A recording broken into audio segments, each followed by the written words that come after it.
Mona Lisa is 7 on 10. Okay, nice, not bad. 7 is a good score. और क्या scene है भाई, बताओ ना यार, तुम लोग में कौन कौन है यहाँ पे? अलीजा, हमजा, मुजम्मिल, वलीद।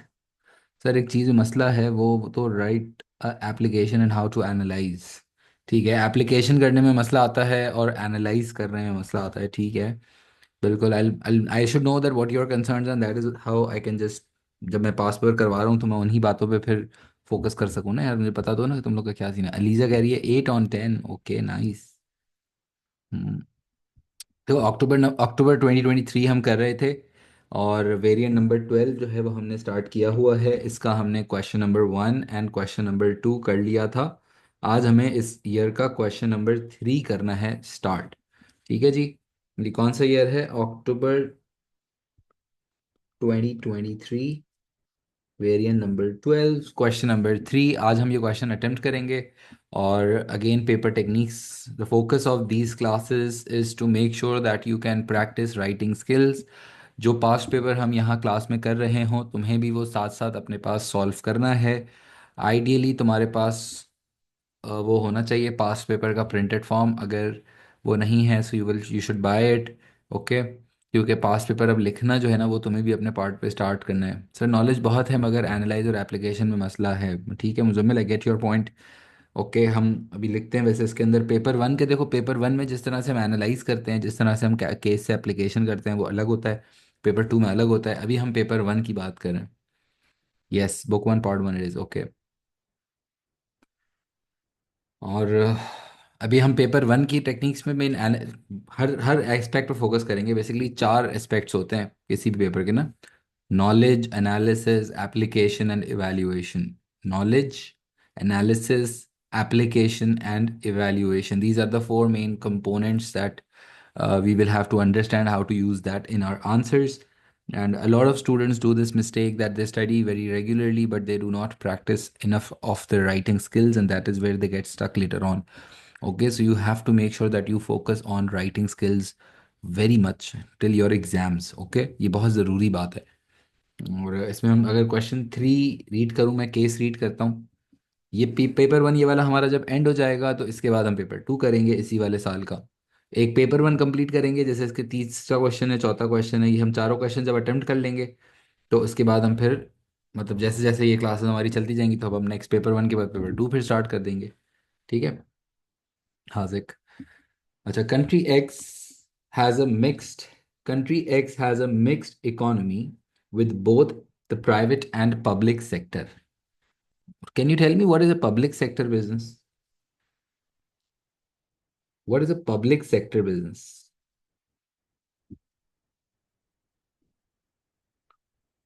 प्राइवेट मैसेजेस ना करो, पब्लिक भेजो ताकि सब भेज सुने, ताकि सब अच्छी डिस्कशन होगी ना हमारी क्लास में। ठीक है, ऐसी बात करो। ओन्ड बाय स्टेट, वैसे गुड आंसर हाजिक।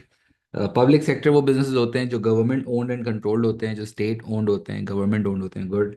और प्राइवेट सेक्टर वो होते हैं जो प्राइवेटली ओन्ड होते हैं, जिसमें गवर्नमेंट का कोई इंटरवेंशन नहीं होता है। So basically country x has a mixed economy with both private and public sector organisations. These organizations are involved in different sectors of economic activity.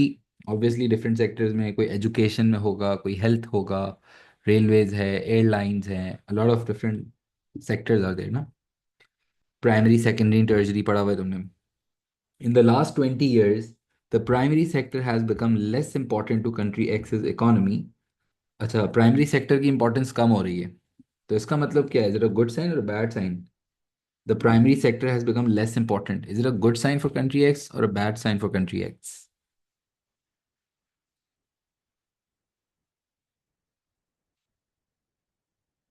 It's a good sign. Good. Yes, it's a good sign because the country would be moving towards development. ना मुल्क develop हो रहा होता है तो फिर वो primary पे कम डिपेंड करता है, सेकेंडरी पे ज़्यादा डिपेंड करना शुरू करता है। और ज़्यादा जब डेवलप्ड होता है तो टर्जरी सेक्टर की इंपॉर्टेंस बढ़ जाती है। A summary of the changes is shown in Table 3.1. The government is planning to encourage multinational companies to set up factories in country X. Okay, the government is actually planning to attract multinationals, and we have been given this Table 3.1. Economic sectors in country X as a percentage of GDP, and there are three sectors: primary, secondary, and tertiary. और 2000 का data दिया हुआ है and 2020 का data दिया हुआ है, basically 20 साल का एक कंपैरिजन है इसका। In 2000, 60% of the GDP was contributed by primary sector, 15% was by secondary, and 25% was by tertiary. अब जो 2020 में 20% is the output contributed by primary, 30% is now contributed by the secondary sector, and let's say 50%. Now that's really, really, really good progress for the country in the last 20 years. Define public sector, a part आ गया, two marker है। Define public sector, proper high quality definition लिखनी होती है। कुछ बच्चे जो हैं वो बेसिक सी इंग्लिश की डिस्क्रिप्शन लिख देते हैं। हमें जब 2 मार्क अगर चाहिए प्रॉपर, तो हमें हाई क्वालिटी डेफिनेशन लिखनी होगी। हाई क्वालिटी डेफिनेशन, भले हमें पूरा word to word as it is रटा याद ना हो, भले पूरी रटा रटाई डेफिनेशन नहीं, बट जब भी कोई डेफिनेशन लिख रहे होते हैं तो हमें उससे रिलेटेड कीवर्ड्स, जो उससे रिलेटेड बिजनेस टर्मिनोलॉजीज होती हैं, जैसे पब्लिक सेक्टर है तो owned and controlled by the state, ये कुछ की वर्ड्स होते हैं, कुछ बिजनेस टर्मिनोलॉजीज होती हैं, वो तो हमारी डेफिनेशंस में होनी ही चाहिए हैं। सही है। जैसे अगर डिफाइन आता, डिफाइन लैंड, तो लैंड के लिए फिर एक अच्छी की टर्मिनोलॉजी क्या होनी चाहिए, चलो तुम बताओ, मैं तुम्हारा थोड़ा टेस्ट भी लेता हूँ ना साथ साथ। कि अगर आता डिफाइन लैंड, तो what is the key word that should just pop into my head, what are the key business words related to land?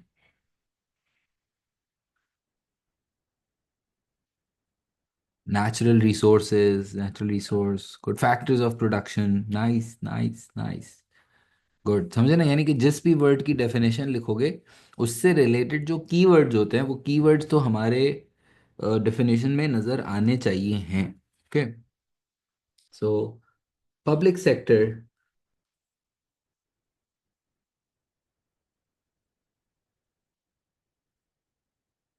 includes all those businesses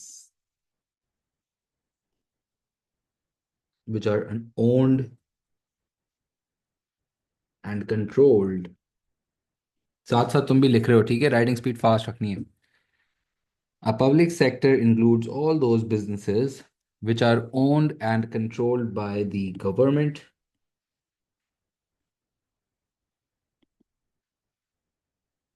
The primary objective,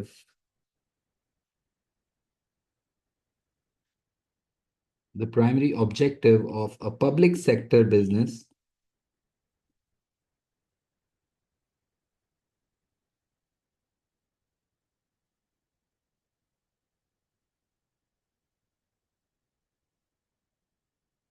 the primary objective of public sector business is to what?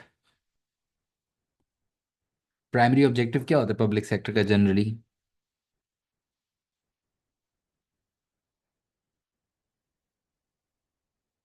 What is the primary objective? Primary objective government के organisations का होता है कि हम service के लिए, social welfare के लिए काम करें, ज़बरदस्त। और प्राइवेट सेक्टर होता है तो वो ज़्यादातर फिर प्रॉफिट मैक्सिमाइजेशन और ग्रोथ की तरफ काम कर रहा होता है, लेकिन पब्लिक सेक्टर से ज़्यादातर is to provide welfare for the society. ठीक है। मेरिट गुड्स प्रोवाइड करना भी हम लिख सकते हैं, गुड। ज़ाहिर है तुम भी जब लिखोगे तो कुछ और वर्ड यूज़ कर सकते हो, कोई मसला नहीं है, मैं तो सिर्फ एक सैम्पल आंसर लिखवा रहा हूँ, और definitions could be different than this। Asik, I don't get your point. One of my teachers said that defining words are not allowed to write। Question क्या है तुम्हारा, समझ में नहीं आया मुझे। अच्छा, define gross domestic product, GDP क्या होता है? जीडीपी जो टोटल आउटपुट होता है ना, एक कंट्री के अंदर जितना टोटल आउटपुट बना होता है उस मुल्क में, उस टोटल वैल्यू ऑफ आउटपुट को कहते हैं ग्रॉस डोमेस्टिक प्रोडक्ट। तो GDP is the total value of output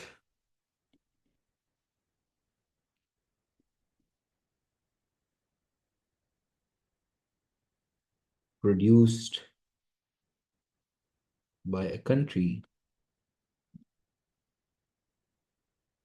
in a certain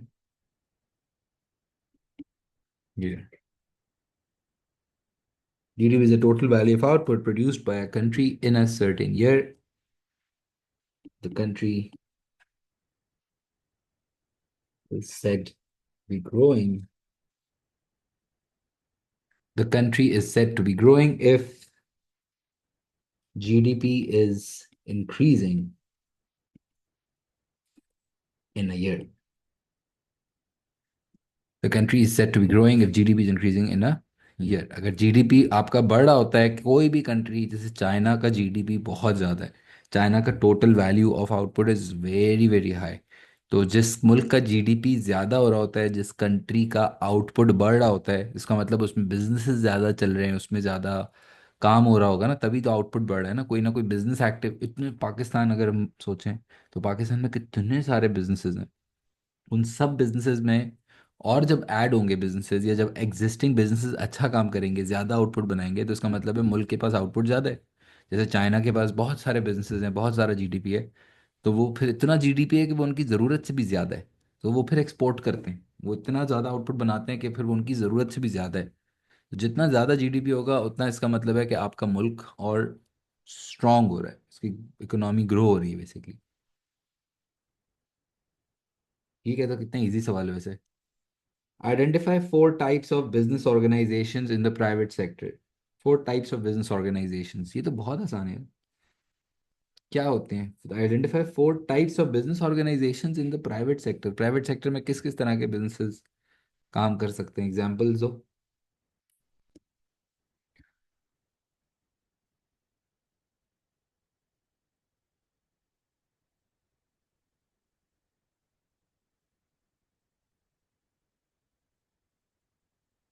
जबरदस्त।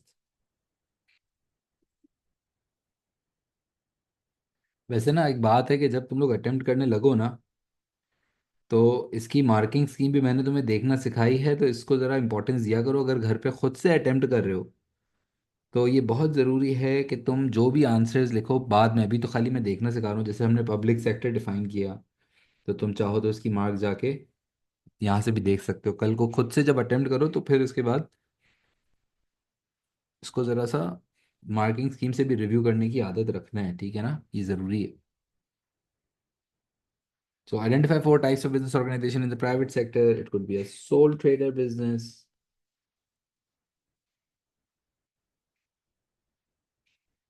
partnership business.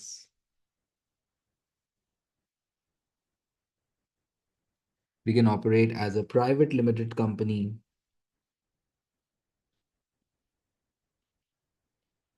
and we can also operate as a public limited company. I think this is a quite easy part.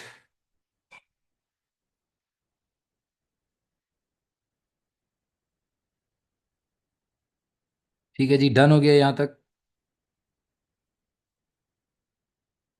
Is it done up till now?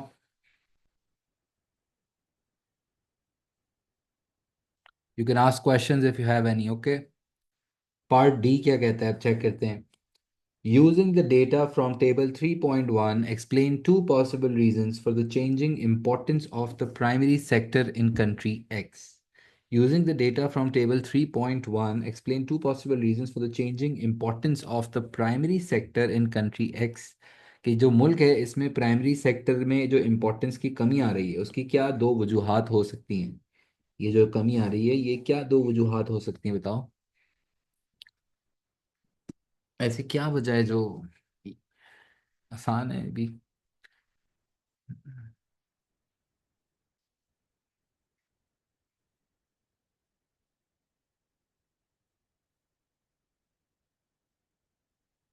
क्या दो वजूहात हो सकती हैं भाई? Natural resources. Oh, good point. May be natural resources he deplete हो रही हैं इस मुल्क की, जिसकी वजह से प्राइमरी सेक्टर की इंपॉर्टेंस कम हो रही है। वैसे very good point Muzammil. Good. और क्या पॉइंट्स होंगे जिसमें कि हमारे सेकेंडरी सेक्टर की इंपॉर्टेंस बढ़ रही है? Technological advancements is a very good point also, क्योंकि टेक्नोलॉजी इतनी बढ़ गई है कि लोग जो हैं वो अब डिफरेंट सेक्टर्स की तरफ मूव कर रहे हैं, डिफरेंट तरह की डिमांड है, मार्केट डिमांड में चेंजेस आ रहे हैं। गुड यार। ओवरऑल जिस तरह के प्रोडक्ट्स अब कंज्यूमर्स चाहते हैं, मुल्क ऊपर जाता है, ये क्योंकि कंट्री ग्रो हो रही है। ये भी एक बड़ी वजह है। मुल्क के बढ़ने की वजह से दूसरे सेक्टर ज़्यादा इंपॉर्टेंट क्यों हो रहे हैं, ये सवाल है वैसे। सो reason one, the importance of primary sector might be decreasing due to the depletion of natural resources. Due to the depletion of natural resources. Explanation, what do you mean by this? This means, थोड़ा सा writing speed fast रखेंगे हाँ. This means that since last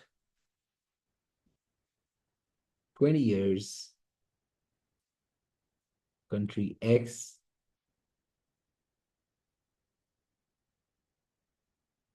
have been has been dependent on primary sector. A lot of natural resources might have been used already, which would have encouraged the country to focus on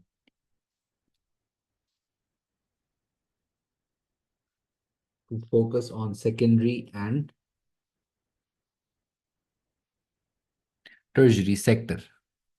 yes, जो explanation लिख रहे हैं वो analysis होता है, बिल्कुल। और जो इसके अंदर हम ये 20 years कंट्री एक्स, ये जो हम केस से वर्ड्स यूज करते हैं वो हमारी एप्लीकेशन होती है। सही है।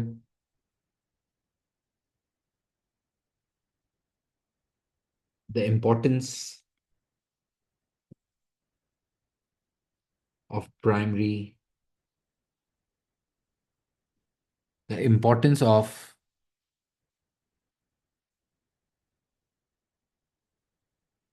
the importance of primary sector would have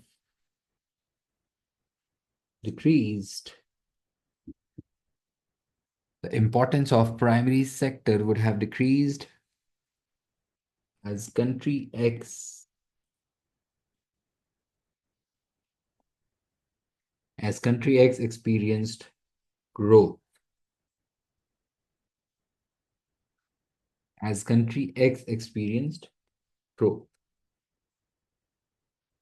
यार ये एनालाइज कैसे करते हैं, जब मैंने बताया था वैसे लास्ट क्लास में, एक दफ़ा वापस बताता हूँ, जो क्वेश्चन वन कराया था ना, कि जब हमें एक्सप्लेनेशन लिखनी होती है तो एक्सप्लेनेशन लिखते हुए कितने क्वेश्चंस हैं जो माइंड में आते हैं, तुम लोग मुझे बता सकते हो?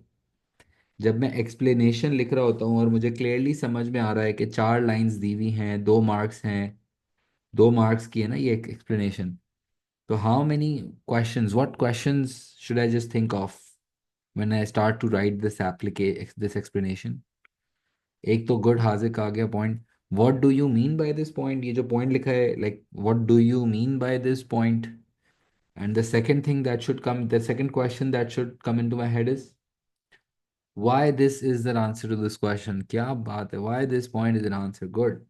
एक आना चाहिए what do you mean, और दूसरा आना चाहिए why this point is an answer to the question। ये जो दो सवाल है ना, ये मुझे रीजन लिखा है ना, इसके बारे में दो सवाल अपने आप से पूछने हैं, what do you mean and why this point is an answer to this question. और ये जो दो सवालों के जवाब हैं वो हमारी एक्सप्लेनेशन होती है, और उसको कहते हैं कि मैं अपने पॉइंट को सही से अगर एनालाइज करना चाहता हूँ, then I need to tell the examiner what do I mean by this point and why is this point an answer to this question basically, right? Let's say the importance of primary sector would have decreased as country X experienced growth,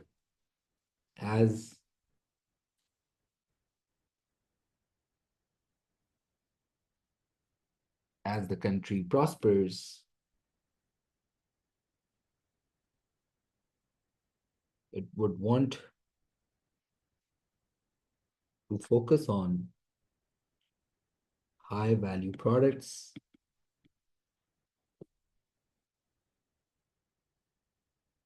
and therefore the focus increases on industrialization. The focus increases on industrialization. जब नई industry setup होती है ना, focuses increases on industrialization, and therefore the importance of secondary and tertiary sector would have increased for country X.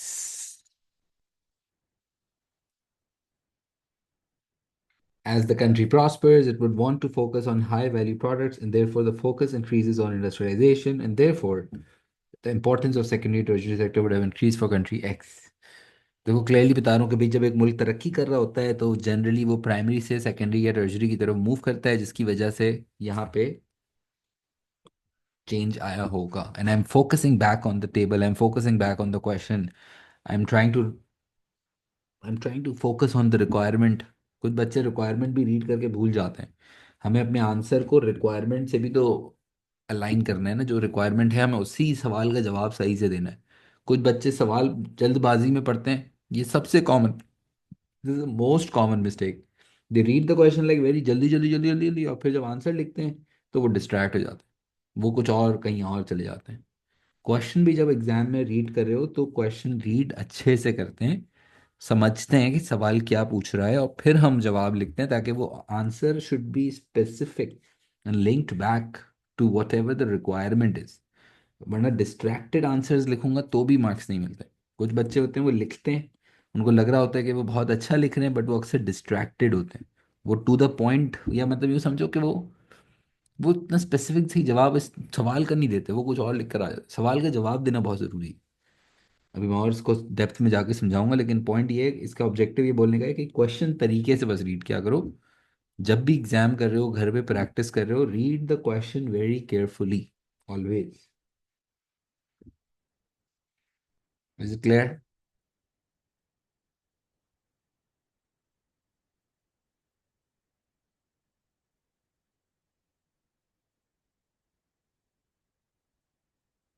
Is it clear up till now? अच्छा देखो, एक बात मैं बताता हूँ कि काफ़ी अच्छे क्वेश्चन आ रहे हैं वैसे आज चैट पे. Like nice, like it very nice. अब जैसे मुजम्मिल क्या पूछ रहा है, सर जो एनालाइज के क्वेश्चंस हैं उनकी एक एग्जांपल दें. तो यार एनालाइज के क्वेश्चन की बहुत सारी, जैसे मतलब जनरल एग्जांपल तुम मांग रहे हो, मतलब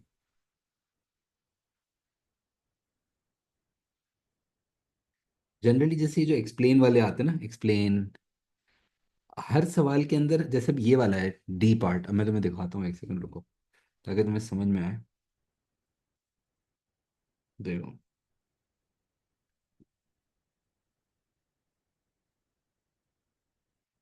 जो 6 मार्क का सवाल होता है इसमें, एक बात बताओ, तुम लोग को एक चीज़ क्लियर होना ज़रूरी है कि ये जो हम आंसर लिख रहे होते हैं, क्या हमें हर रीजन में एप्लीकेशन करना ज़रूरी होता है? What do you think? क्या हमें हर रीजन में एप्लीकेशन, मतलब रीजन वन में भी एप्लीकेशन हो, एक्सप्लेनेशन में भी एप्लीकेशन हो, रीजन टू में भी हो, इसमें भी हो, क्या हर पार्ट में हमें एप्लीकेशन करना होता है?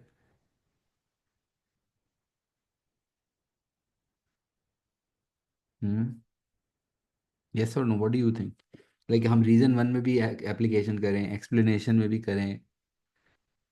Yes but no, you don't have to हर पार्ट में कोई थोड़ी कर सकते हो. ओवरऑल आपने 2 दफ़ा जैसे एप्लीकेशन किया, एक दफ़ा 20-20 ईयर्स लिखा, कंट्री एक्स लिखा, you talking about that the importance actually decreased. I could have also wrote the percentages if I would have. ठीक है, तो 2 एप्लीकेशन चाहिए, 2 दफ़ा भी एप्लीकेशन पूरे आंसर में कर दिया तो बहुत है. ठीक है, अब मैं जब ये आंसर लिखवाता हूँ ना तो थोड़ा सा लेवल अप करके ही लिखवाता हूँ, कोशिश करता हूँ कि थोड़ा सा मुश्किल वाले लेकिन बाद में तुम्हारे लिए वो चीज़ इजी हो जाती है। लेकिन हर दफ़ा हमें पूरे आंसर में, like on the entire 6 marker, I have to write 2 applications overall. Sometimes it's a possibility that in one entire reason I'm not able to do the application, but in the one part I may be doing 2 3 applications. That's also fine. समझ आए? और एक और सवाल है मेरा, अब ये मुश्किल सवाल है। अगर हमने यहाँ पे कोई एप्लीकेशन कर दी है, जैसे अब कंट्री एक्स लिख दिया है, 20 years लिख दिया है, ये प्राइमरी सेकेंडरी लिख दिया है, इधर भी वैसे कंट्री एक्स आ गया है, तो क्या हम यही वाली एप्लीकेशंस अगर यहाँ पे भी करें ई पार्ट में, तो क्या वापस से यहाँ पे कर सकते हैं? क्या हम यहाँ पे वापस से वो एप्लीकेशन कर सकते हैं? यस यस, कर सकते हैं, बिल्कुल कर सकते हैं, डेफिनेटली यस। ठीक है। और जो एनालाइज वाला सवाल एक और क्या है मुजम्मिल का? अच्छा, good discussion guys, I like it, nice. ताकि क्लियर हो जाए ना हम सारे। सर, जो एनालाइज लिखते हुए क्वेश्चन सोचना है उसके, यार जो एक्सप्लेन वाले होते हैं वही एनालाइज होता है। एनालाइज का मतलब होता है ये जो मैं बता रहा हूँ ना, what do you mean by this point, why this point is an answer to this question, ये जो दो मैं सवाल बोल रहा हूँ, ये जो हम इसके आंसर लिख रहे होते हैं ना यहाँ पे, यही तो एनालिसिस होता है ना। What do you mean by this point, why this point is an answer to this question, ये तुमने क्या लिखा है, ये क्यों लिखना चाह रहे हो, ये जब इन इन सवालों के जवाब तुम यहाँ लिखते हो, वही तो एनालिसिस काउंट होता है। और ये जो हम यहाँ से लिख रहे होते हैं, नेचुरल रिसोर्सेज और ये वाली बात, यहाँ से हमें नॉलेज मार्क्स मिल रहे होते हैं। और जो ये ई पार्ट होता है, ई पार्ट में भी दो तरह के सवाल आते हैं। कभी कभी ई पार्ट जो है वो थोड़ा जनरल आता है, और कभी कभी वो स्पेसिफिक आता है। अब ये तो सवाल ही बिल्कुल, अगर मैं ऑब्जर्व कर रहा हूँ उसको, तो ये थोड़ा सा तो इकोनॉमिक्स वाली फीलिंग्स आ रही हैं इसके अंदर ना। एंड ई पार्ट क्या कहता है, देखो ई पार्ट क्या कहता है। Do you think the benefits to a country of having a multinational company located there are always greater than the drawbacks? Justify your answer. Now it's asking कि एक मुल्क के, अभी ये कंट्री के पर्सपेक्टिव से पूछ रहा है, ये बहुत रेयर होता है। पता है, ये बहुत रेयर है कि वो कंट्री से स्पेसिफिक पूछ रहे, क्योंकि ये प्योर इकोनॉमिक्स की एक तरह से बात है ना। मुल्क के बारे में अगर हम सोच रहे होते हैं तो वो इकोनॉमिक्स होता है, और अगर हम एक बिजनेस के बारे में सोच रहे हो तो वो बिजनेस होता है। लेकिन ये कह रहे हैं कि एक मुल्क के पर्सपेक्टिव से बताओ, ऑफ हैविंग अ मल्टीनेशनल, यूं समझ लो जैसे पाकिस्तान के अंदर नेस्ले काम करता है, वो एक मल्टीनेशनल है, कोका कोला काम करता है, पेप्सी काम करता है, ये सारे मल्टीनेशनल्स हैं। तो whether the benefits of having a multinational company for a country are always greater than the drawbacks, justify your answer. अच्छा, yes, we can use the same application in the same answer, but वो count एक दफा होगी Elijah. Elijah 20, जैसे अगर country x यहाँ लिख दिया है और वापस यहाँ लिख दिया, लिख सकते हैं, लेकिन वो काउंट एक दफा होगी। ठीक है। अच्छा, अब इसमें मुझे बताओ कि ये ई पार्ट के अंदर क्या कोई एप्लीकेशन मार्क्स मिल रहा होगा? यहाँ पे मुझे ई पार्ट में ये वाला जो सवाल है, इसमें क्या कोई एप्लीकेशन मार्क एग्जामिनर ने रखा होगा? नहीं रखा होगा, गुड। कैसे पता चला? How do you know? क्योंकि इसके कॉज ही स्पेसिफाइड नहीं है, केस से कोई कनेक्शन नहीं है, तो ऑब्वियसली फिर इसमें कोई एप्लीकेशन रेफरेंस नहीं है, जबरदस्त। तो अब इसमें कितने पॉइंट लिखेंगे? लाइक हमें कितने बेनिफिट्स लिखने चाहिए और कितने ड्रॉबैक्स लिखने चाहिए, हाउ मैनी? ज़ाहिर है, अब हमें बताना है ना कि क्या बेनिफिट्स हमेशा ज़्यादा होते हैं और नुकसान से, तो ऐसा how many benefits and how many drawbacks? What do you think, how many benefits? Tell me.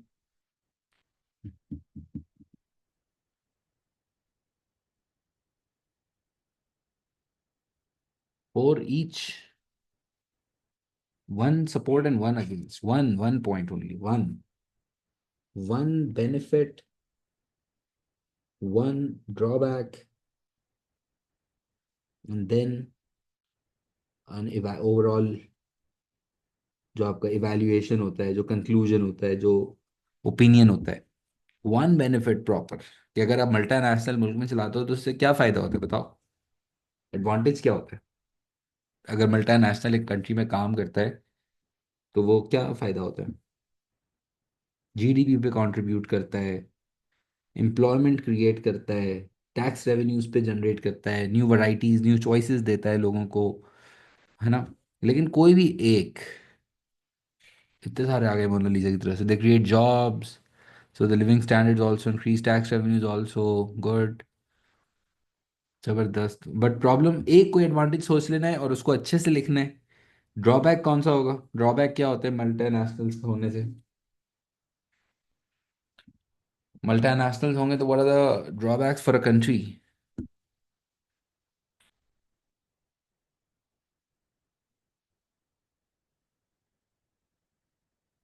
Natural resources country की डिप्लीट होती हैं, जाहिर है, पोल्यूशन होता है। और उसके अलावा सारा जो प्रॉफिट होता है मल्टीनेशनल का वो अपने होम कंट्री में जो है वो वापस लेके चले जाता है, तो कोई इन्वेस्टमेंट एज सच नहीं होती है। मे बी नेचुरल रिसोर्सेज वाला पॉइंट हम लिख सकते हैं, कोई भी एक पॉइंट। अच्छा, how many marks should I get from this part?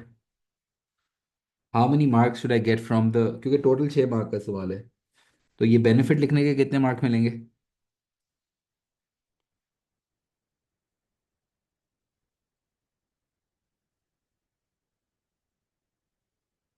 बिल्कुल सही है, 2 मार्क्स मिलेंगे, good. 2 marks for benefit, and 2 marks for a drawback, and then 2 marks for my overall evaluation and a conclusion. And inflation बहुत दूर चला जाएगा, बहुत दूर चला गया। नहीं, I think 1 benefit, and I think if I have to get 2 marks from 1 benefit, then how many lines? In 6 mark, I will have like 12 lines. तो 12 लाइन में से कितनी लाइंस में हमें अपना ये बेनिफिट लिख देना चाहिए? How many lines? 4 lines. Ideally, 1, 2, 3, 4. I should give 4 lines to write a benefit properly explained. Then 4 lines I can give for the drawback, to just properly explain the drawback for of multinationals.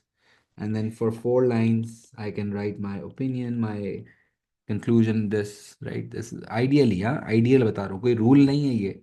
कोई भी चीज़ जो मैं बताता हूँ वो rule नहीं होती है, वो सजेशंस होते हैं। जाहिर है एग्जाम में जब तुम एक्चुअल में अटेम्प्ट करोगे तो कोई एक आध लाइन आगे पीछे हो सकती है, कोई इतनी बड़ा मसले की बात नहीं है। कहीं पे शायद तुम्हें 2 पॉइंट्स डालने पड़ जाएं।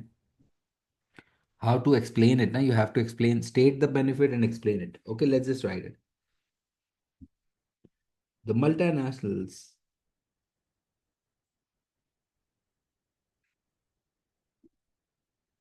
will create employment opportunities.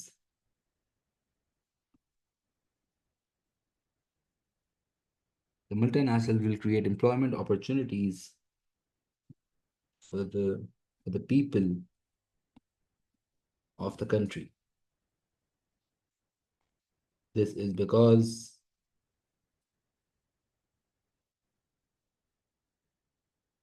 the production process will need labor. This will help to maintain low unemployment rate.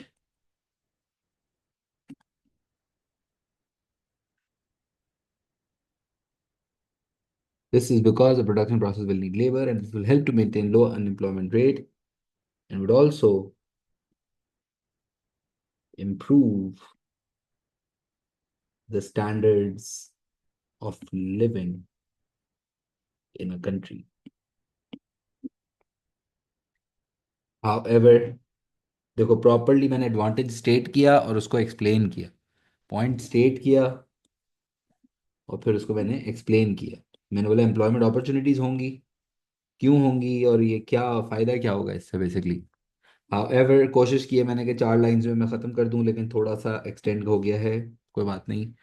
However यानी कि यहीं पे मुझे आइडिया हो रहा है कि थोड़ी 4.5 लाइन तक बात चली गई है ना, तो थोड़ा सा फिर मुझे इसको शॉर्टन करना चाहिए, कोशिश करके मुझे अपनी लाइंस का ख्याल इसलिए रखना होता है ताकि ऐसा ना हो कि एंड में जगह शॉर्ट पड़े।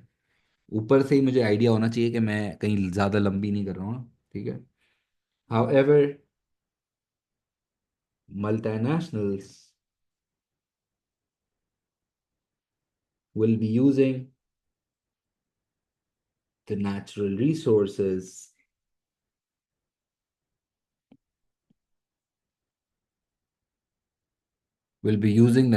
resources of the country.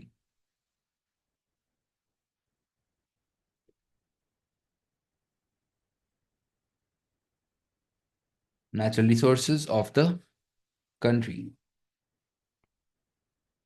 This will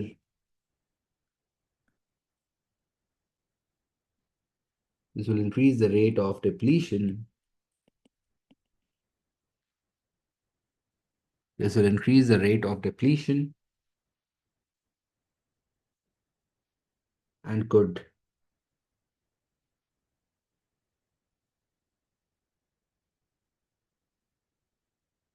reduce the amount of resources available for domestic businesses.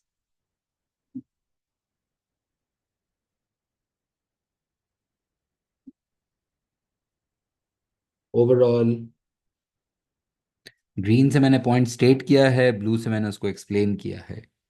Overall क्या करें, ओवरऑल वैसे मल्टीनेशनल के बेनिफिट्स क्या हमेशा ज़्यादा होते हैं। सो ओवरऑल हैविंग मल्टीनेशनल्स, ऐसी बात नहीं है, आई थिंक है दोनों फायदे भी होते हैं नुकसान भी होते हैं। और गवर्नमेंट को चाहिए कि वो फिर मल्टीनेशनल्स के ऊपर थोड़ा कंट्रोल भी रखे। लेकिन आई थिंक मल्टीनेशनल्स के होने से फ़ायदे भी होते हैं नुकसान भी होते हैं। And it's no argument that yeah, benefits will always be more than the drawbacks, because I feel like that no, I think sometimes drawbacks could exceed the benefits, and it will have to be managed. The government will have to keep good control of them. As long as they are controlled, as long as they're not exploiting the society, as long as they are operating in a socially responsible way, they are operating in an ethical way, then it would be good for the society, I guess. Overall, having multinationals will have both the benefits and the drawbacks, and it depends on how well these multinationals are managed by the government.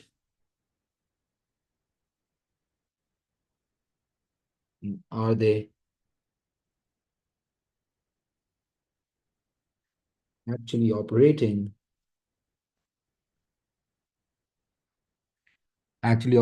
in the socially responsible manner? And are they actually operating in the socially responsible manner? Sometimes we can support both of the sides, ज़्यादातर one sided होता है, लेकिन कहीं कहीं हम two sided अच्छा सा evaluation दे सकते हैं। But your evaluation should be of that quality then. इसके बाद ठीक है, ज़ाहिर है अभी आहिस्ते आहिस्ते जब और प्रैक्टिस करेंगे तो हमारे लेवल और अप हो जाएगा इंशाल्लाह। ऑलराइट, कॉपी कर लो गाइस, कोई सवाल है तो पूछ लो, फिर वरना फिर हमारी क्लास कल भी है एक इंशाल्लाह दोपहर सेम टाइम पे। बाकी फिर जा सकते हो। अल्लाह हाफिज़।